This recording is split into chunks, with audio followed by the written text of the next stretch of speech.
Welcome to Cultural Fluency Makers. I'm your host, David Wellish. Each week, we welcome leaders to share how they stay ahead of the ever-changing consumer landscape. With today's cultural transformation, top brands need to understand diverse consumer segments from Gen Z, Hispanic, and LGBTQ+, to gamers, wine enthusiasts, and basketball fanatics in Iowa. Their marketing strategies require them to keep the pulse on their consumers, but also their brand in the category to continue to grow revenue for the long term. Cultural Fluency Makers is sponsored by Collage Group, the only cultural intelligence engine that provides brand and consumer insights on the why that drives consumer behavior and purchase decisions. Let's get started. So I am particularly excited about this episode because I think we could do this in German, but I won't. So with me today is a true authority in consumer insights and strategic planning, someone who has built a career helping some of the world's most influential brands better understand people, behaviors, and the forces shaping modern commerce. With a deep foundation in innovation and research, he's known for turning insight into action and helping organizations make smarter and more human-centered decisions. He has led large-scale insight and consulting efforts across global markets, including extensive work throughout Asia Pacific, and brings a rare combination of analytical rigor and strategic vision. His work consistently centers on creating meaningful, secure, and efficient interactions between businesses and consumers at scale. Today, he serves as Senior Vice President of Insights and Intelligence at Mastercard in the Americas. Tobias Puehse, welcome to the show. It's great to have you. Thank you. Thanks so much for having me. And wow, I'm excited to speak about all of those vectors. We're going to have fun here. So why don't we get started very high level, Tobias, which is in the Americas, this country has really gone through a demographic transformation in the last, 10, 15 years. And so given that, and starting here, what do you think is the role for cultural insights and cultural intelligence, given that transformation as a consumer-driven organization? Yeah, I think it's a great and a very important aspect because often actually, when I think about the mission that I'm on, we actually say we are here to elevate the voices, values, and experience of people. So you may actually have me say that a few times today. But actually, there's a couple of pieces around this. We don't talk about customers. We don't talk about buyers when we talk about people. And I think that's the key distinction, because when you talk about customers and when you talk about buyers, you actually already create a sense of distance with them, right? No, but we're the people. And we listen not just to their experiences or their behaviors, but also their voices and values. And I think that's where it really comes from a mission statement for me, as my team kind of looks at it as a critical element that then gets combined with analytics on how do people spend, for example, on our spending pulse analytics, or thinking about technology. How does technology impact the world and what is all the possibilities? So when you think about those three pillars, you understand technology and the foresight, and I know we'll talk a lot about technology today as well, but then we also focus on their behavior observed, but also the cultural elements, the things that influence them and the reasons why they make certain choices. That's when really the magic happens. And that's what I get so excited about, to really say that I'm the voice of the people. That gives me purpose. That gives me passion. That's why I show up in the office, because I feel like I'm on a mission to make the voices heard. Tobias, that feels like you can run for president next, the voice of the people. I love that. But, it's interesting. This idea of technology and people, I think, is going to be a theme that we will delve into more here, but it's going to be with all of us in the commercial ecosystem and the brand ecosystem for a long time. So Mastercard's recent research suggests that consumers, people, are moving away from mindless consumption toward intentional living. How are you seeing this manifesting across regions? And how does a global brand take that into account in your generally in your approach, but also whatever differences you make as you're thinking about global manifestations? Yeah, absolutely. And I think we do see that real shift from more to meaning, right? People are spending with intention. And that intention can look different. In the Americas specifically, what I focus on, we always talk about this balance between values and value. And when I talk about values, it's like things you believe in, causes you fight for, versus value is just, can I afford it? Is it accessible to me from a resource perspective? And so there is this kind of constant tension culturally and within each individual around disciplined budgeting, transparency. And often that also then leans itself into the experiences, right? To say like, I want to experience things that I value. And I have that dialogue with myself. And so we see people kind of purposefully saying, I want to spend time with my friends. I want to explore the world. I want to go dining. I want to go like be sensorial about where I am, right? I want to be part of something. And I think there's also a little bit of that element of, it's not, I guess now it's already like 5+ years ago when we were all locked in a box, right? And that culture and kind of like really having those dialogues to say, what I'm really interested in doing is really important. And people are buying from brands that align with values. And we see also increased interest in shopping with local businesses to support the local economy.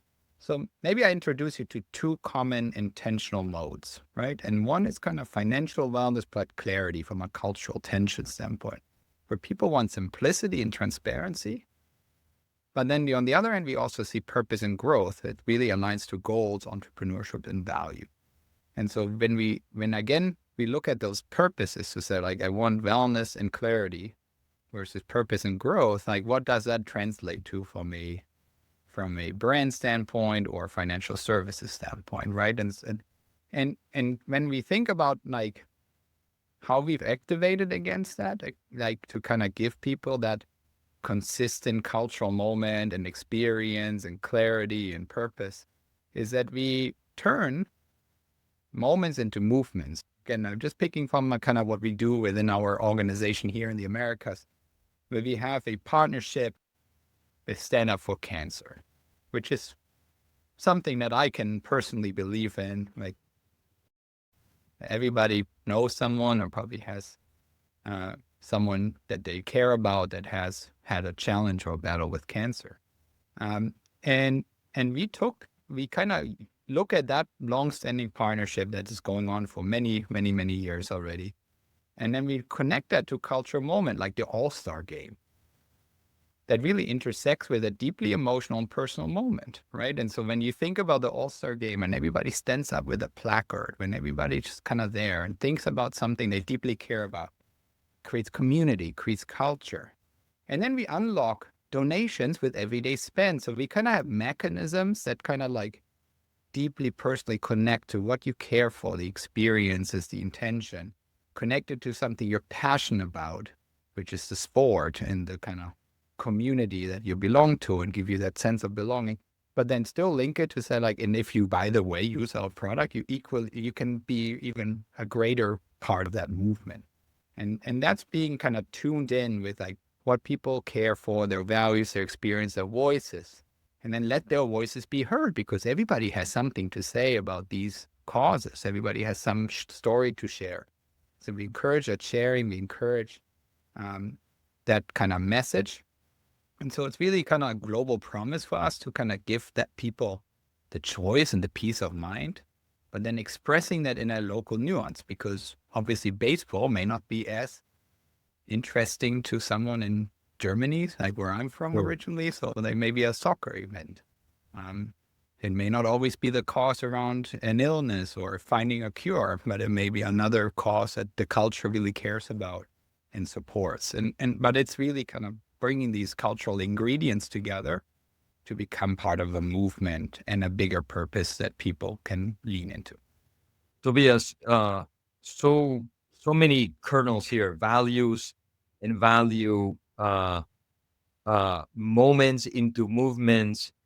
Um, Clearly, Mastercard has focused on, I think, passion points like big, right? Big thematics, like music, or how does that, how do those choices or your moments and movements intersect with segments? And in the Americas. So, for example, do you think about the world in a um, core segments of sorts, like personas or race and ethnicity or generational, or are they so big that it's above that? Yeah, it's definitely multidimensional. So we as an organization have moved away from kind of traditional segments of background or heritage or affluence, etc. But it's really the multidimensional, and it's much more culturally based and maybe goals and values based in many ways. Um, and and and yes, we look into how do these moments, these tentpole moments, basically resonate with those groups. So again, we take a few different lenses. I think the first lens is to say, let's make sure that we're not tone deaf culturally with the audience we're speaking to. Because in a K-shaped economy that we're kind of facing in the Americas right now, and you look at values versus value, the key differentiator is actually affluency. Because at some points you may have to make choices where you're saying like, I would like to eat that healthy loaf of bread from Whole Foods, but maybe that's not in my budget right now, right? And so like, even though you have that value to be healthy and like, not saying that everything at Whole Foods is healthy. I'm not promoting any brands here. The idea is really kind of like, can you afford your values? That's actually a question that we often ask ourselves culturally, right? In this type of environment. And so that's really important when you think about multidimensional segments to say, when you speak to them and you tout aspirations or things that they may not be able to attain right now, that means you're not in tune with what's happening with the current events, culture, etc. And so that's really important for us to kind of make sure, like, can we connect? Does it resonate? Does it have a certain impact? Then we actually look at it from a business perspective as well, because obviously we're still corporations operating in a business environment. And there the idea really comes to say, like, what do these passions drive? So we have passions that are more high spend. We have passions that are potentially more about commitment, like a sports team. You're really committed to that, generally multi-year commitments as a fan, or things that are really high reach. And so that's another lens we take. So when we think about like, do we want to reach as many people as possible? We may lean into things like music more. If we want to do something that really builds a community, etc., we may lean more into cultural moments around sports, and because it kind of drives that community sense. And then do we want to potentially influence spend? We may lean more into travel and dining, things that are a little bit more elastic that can activate when you're sparked and when things are being made possible for you. And then the last dimension, and this is again culturally, is and we look at the people life cycle as well to say like there's different passion elements in terms of passion pausing, passion lapsing, right? And so it's also like saying like just like being kind of like a dull knife, like you need to kind of understand where everybody is. And I always look at myself where I have little children at home. And I used to play tennis once or twice a week, and I haven't played tennis since my children have been born. But I'm still passionate about it. But it's back to being kind of like being aware of what's happening. And I think that's where I always kind of say cultural fluency is kind of like the awareness of what's driving people, what they're feeling, how they're interacting with each other, what values they share. And so all of these pieces, when you look at why we use 10 poles, they continue Yes. then also, because it's not just like there's a one-time sports event, but you have the preparation before the event, the post-event celebration, if your home team won, etc. And so there's many moments that kind of connect. So there's a kind of ongoing beat.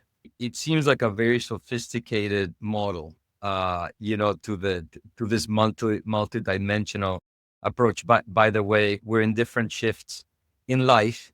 So we became an empty nester and tennis came back. So there's hope.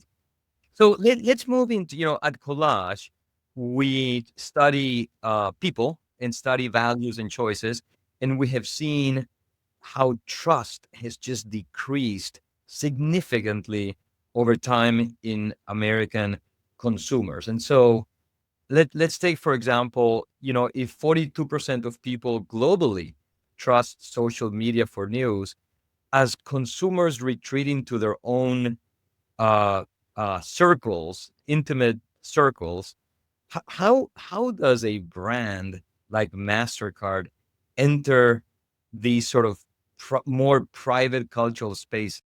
I think the way into private, intimate spaces is an intrusion, but it's by invitation. And I think that's where we really focus on not kind of entering people's circles in an uninvited way, but earn the right to be shared there. And that means that we are useful, respectful to the movement, to the culture, being transparent of who we are. We're not trying to hide behind any faces or any particular agenda. So no forced brand voice, no surveillance, like in that sense. And I think really it maybe when you think about it, it's really about two principles that matter. The first is opt-in. So we show up through experiences or content that people choose to engage with. And I personally think about like super fun work that we did last year with Lady Gaga. We tapped into the cultural moment of her releasing new music. We basically told people like, hey, this is great. Like, why don't you dance? Can you do the dance? And so that becomes the invitation, right? Like, let's do a contest around dancing. So people dance a lot and social media channels and submitted their entries. We had people dancing in the office because we had some employee engagement program as well. So who is the best dancer in Mastercard? And so once you kind of like have that invitation, you participate, they having fun with it, I think that's when you really start becoming invited. And that really then builds trust and integrity. And so we're also then obviously very strict about using approved channels, not conducting Mastercard business. It's always on a public channel, a public environment, very transparent. And I think that ultimately then is also translating and respecting privacy, right? And so this is back to permission. We ask them and we like what they have. Can we amplify it? Can we engage with it? And people, but because they're so excited about the content, the moment, they're happy if we amplify their content or they even amplify it themselves. So there's a big earned component here as well from a marketing perspective. I mean, it's interesting to hear the thematic, right? As I'm consuming and listening to you, there's so much about, the thematics and, of passion and because that's a great entry point, as long as it's opt-in, as long as it's not transactional, but you're investing behind what people deeply care about. And then you're protecting, transparency and protecting, not to be the big brother of sorts. That's what I'm hearing. I think, and people may ask like, okay, so from a brand perspective, like how does that link back to your core business? Because maybe some listeners are focused, like I have a product I need to sell. Like how do I tap into a cultural moment? But I think that's by experiences as such an interesting concept that we started with, right? Things over, like experiences over things.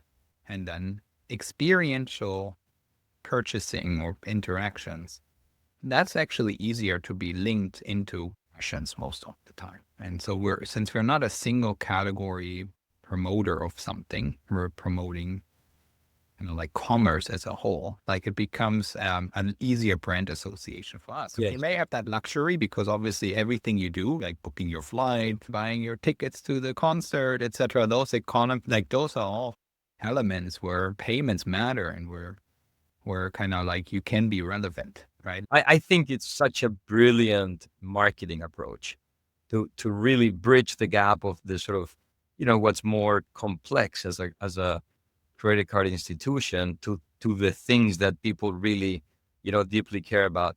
Let's move on, Tobias, and talk about this fascinating, crazy time of ours, which is the intersection of AI and marketing. I don't know that we've talked about this. I was at AOL many, many, many years ago. I spent about 7 to 8 years there, and I remember that That was when digital was emerging at the time. And I remember even people saying, gosh, I wonder whether advertisers will want to advertise on content that is user generated. That was the debate, right? And things move and they change and they accelerate.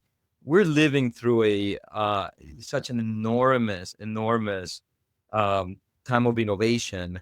And so here's a question for you. If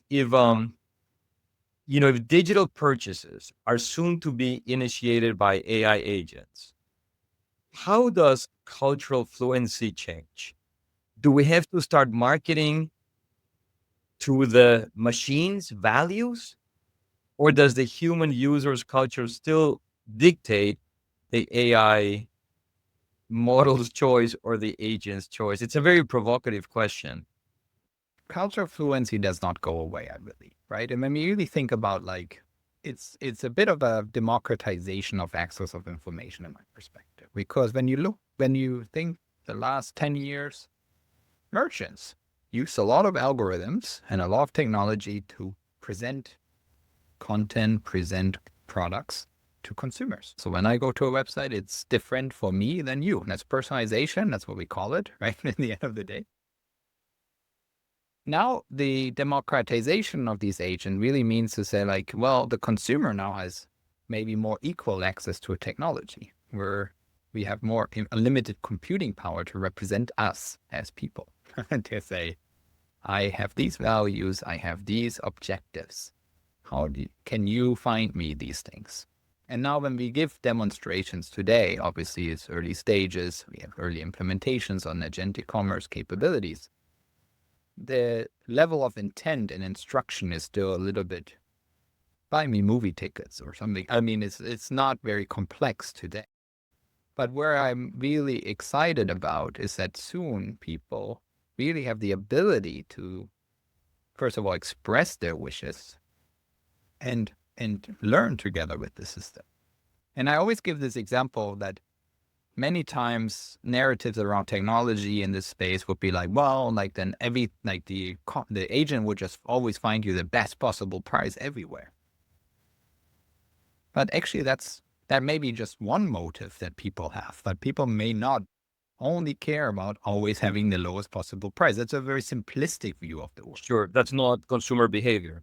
Yeah, correct. Because like you may want to have something that's particularly healthy, or you want to have something that's particularly sustainable, or you want to have something that celebrates your community, right? Or your small business, right? Etc. And so it's not just like go out there, find me and negotiate best possible deal, but it's more like, I care about small businesses. Go find me some small business products.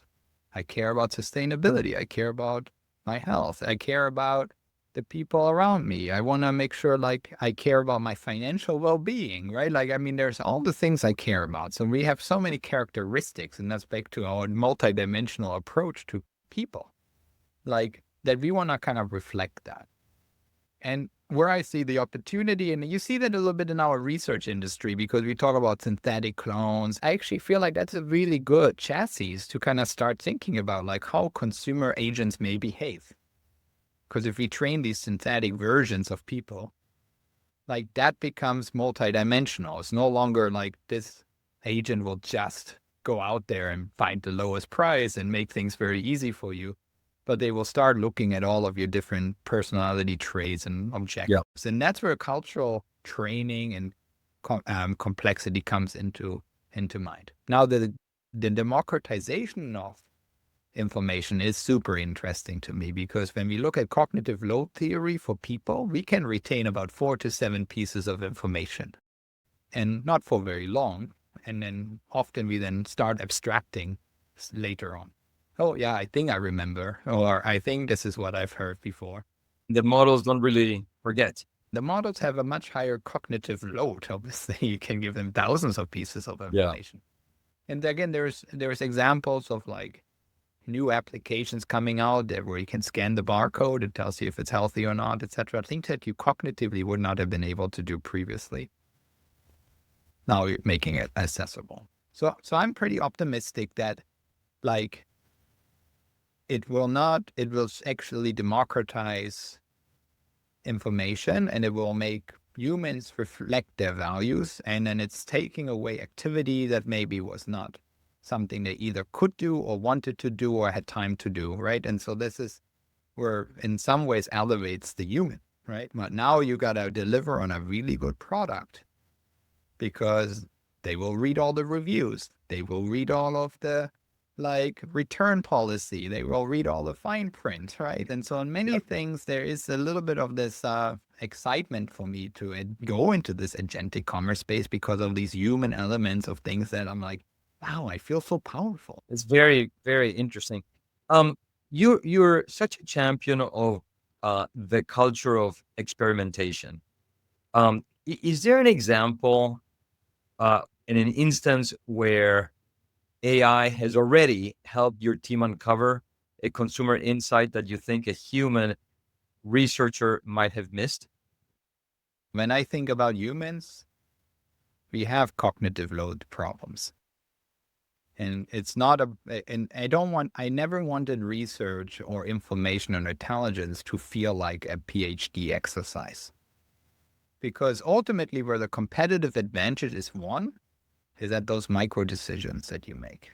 It's not about sitting down with your team once a quarter and maybe thinking about hey, here's all the segmentation and here's 5 personas and all the traits and all the multi-dimensions. People walk out of those meetings and then keep making decisions like what should be a value proposition, what campaign should we run, etc. And so what I've recognized and observed is to say everybody feels good about these workflows, but they don't really have better outcomes because the effective cognitive load is not there.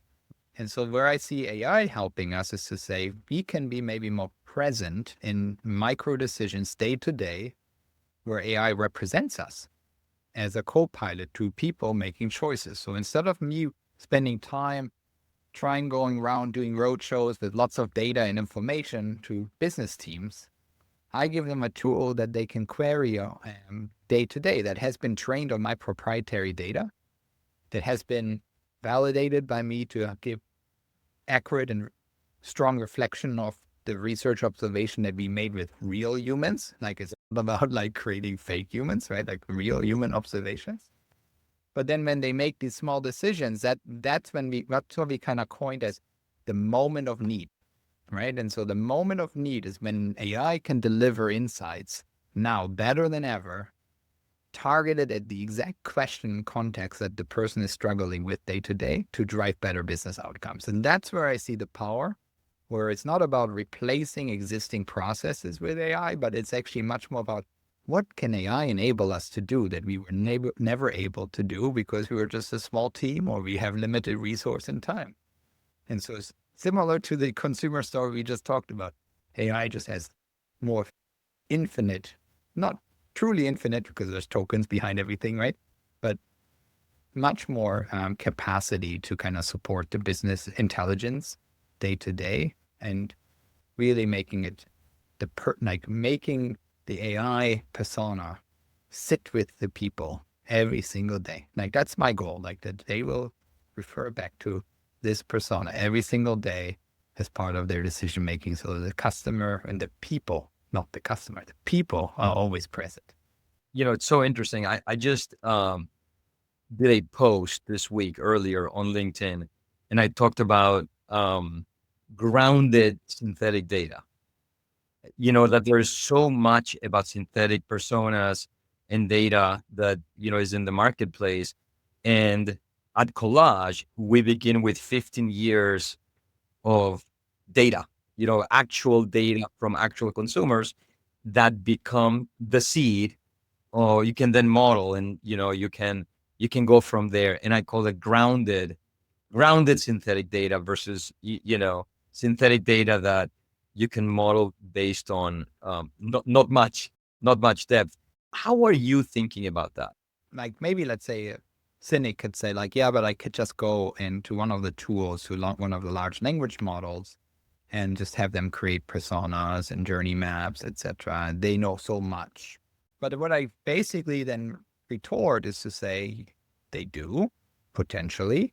At the same time, though, everyone else has the same access to the same tool. Correct. And they may tell you something that may be telling someone else something else. And so there is this level of confidence question. And so what I really believe in is what I call a hybrid system, right? And so we do a hybrid. So when I talk back to the synthetic personas, we train them on like 500 to 1,000 observed characteristics of behaviors.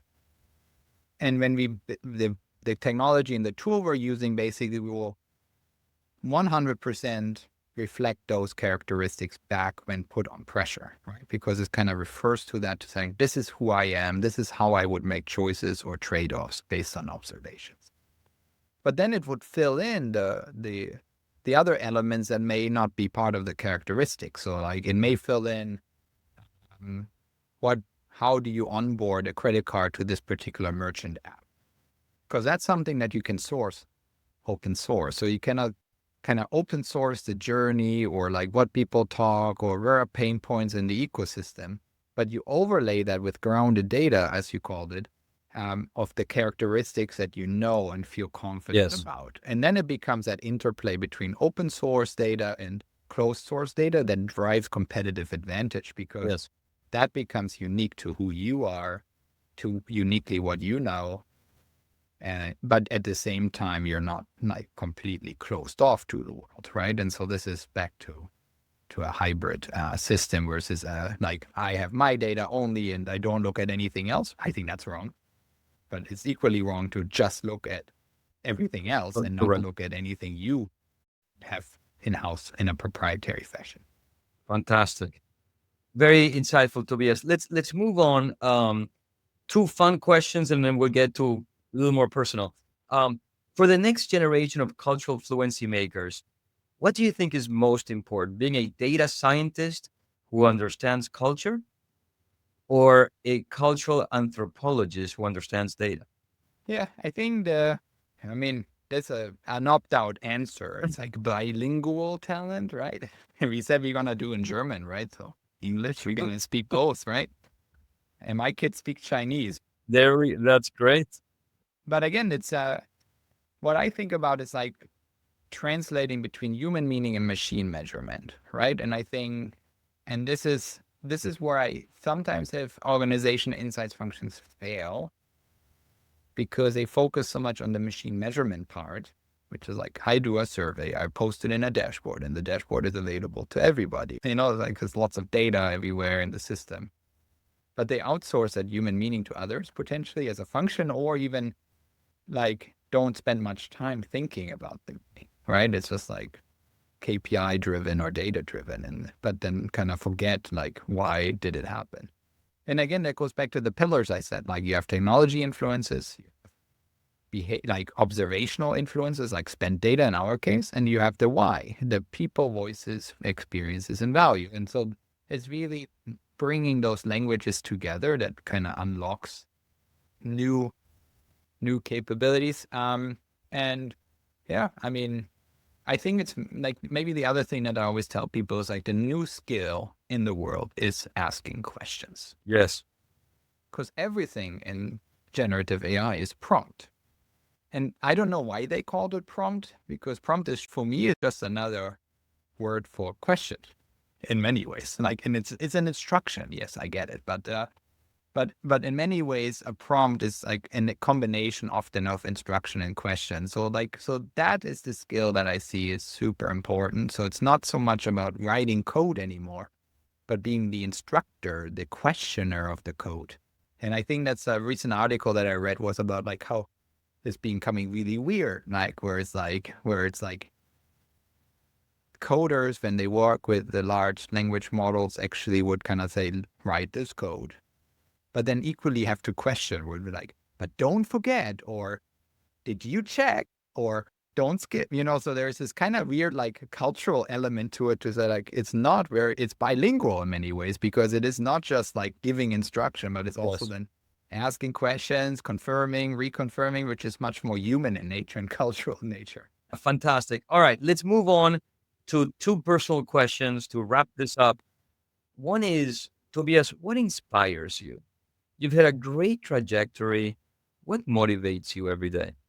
I think it's making the small things happen that could have big, meaningful impact, right? I don't get too tied up with strategy, to be honest. Like, this is maybe the part that makes me the innovator. If you focus on problems, if you focus on opportunity, it's many times it's about actually just getting things done. And that's what's inspiring me, the ability and the flexibility to get things done. But I also get inspired by things around me. So I kind of was imagining walking down the street of a busy city. I was in New York City yesterday. The sounds, the smell, how people interact, how time is perceived. And when I look at all of these little things, like, it just inspires me to think about, like, well, how do these things come to be? And when we think about technology and how it could enhance experiences, etc., like, how could this become cleaner or healthier or less congested or safer? How could we help people in distress, right? And so in many ways, those are the things that, like, continue to come my motivation, because, again, I feel a true advocate for people, voices, values, and experiences, and bringing those conversations, the cultural moments into play to make the world slightly better. But it's not about, like, me fixing everything. It's about everyone doing it a little bit. And I think then that's when you start having a culture of innovation. It's another culture piece, but it also then becomes a culture of intent, right? And purpose, right? And I think we see that a lot with Gen Alpha and Gen Z, and millennials. I guess a few years ago, we would have talked about millennials. Right. But it goes back to that question to say, like, what footprint do we want to leave as humans on this planet, as a generation, as people? And that's what's inspiring me. So I try to just do my best I can to represent everybody. And that doesn't always include voices, by the way, that I agree with. And that's particularly important to me in this world as well, to say it's a holistic view of the world, not a biased view. It's so interesting, Tobias. We're back to curiosity as an inspiration source and asking questions for you, which is wonderful. And the last question to wrap this thing up for our younger audience, which is at a moment where I think that younger audiences need this type of advice. If you could travel back in time and give your 20-year-old self advice, what would that be? Go out and explore. Back to curiosity. But no, I think the real advice I would give, and this is maybe sometimes harder to hear or harder to deploy, but I must say, I think the hardest moments were always the ones that ultimately created the biggest opportunities. And there's many such episodes in my life where I say it was raining pretty hard, like, because I had a goal, I had a life post, and I'm like, this is what I'm gonna do, etc. And then boom, something happened, and it was completely changed, or relationships fell apart, or families were torn away, or jobs were changed drastically, right? And so these I think what younger generation, and we see this in our data too, is facing, right? Like, what am I gonna do about my career? I just went to university for 4 years, and then now AI is doing all this work. Like, but see it not maybe so much as see it as an opportunity to reinvent or think about how you can learn something new and maybe change your plan. Because I always then end up saying, like, when it rains, it feels bad, and it may not be always the right excitement, but the sun always comes after the rain. What a great way to end this episode, Tobias. So much gratitude. Thank you for sharing of yourself with our audience, with me. Beautiful trajectory, and you clearly have thought so much about this entire thematic that is so important as we continue to move in this, what I think is an exciting, scary, but an exciting time in our lives. So really appreciate it. No problem. Thank you so much. And let's have more conversation, because the more we talk to each other, the more we learn. Fantastic. And this has been another exciting episode of Cultural Fluency Makers. See you next time. That's a wrap on another episode of Cultural Fluency Makers. Thank you for joining us. Please share your comments and what you would like to hear more about. Be as specific as possible. For show notes and more, please visit culturalfluencymakers.com. This show is proudly sponsored by Collage Group. unleashing the power of cultural intelligence to fuel brand growth. Please follow Collage Group on LinkedIn, and we will see you next week.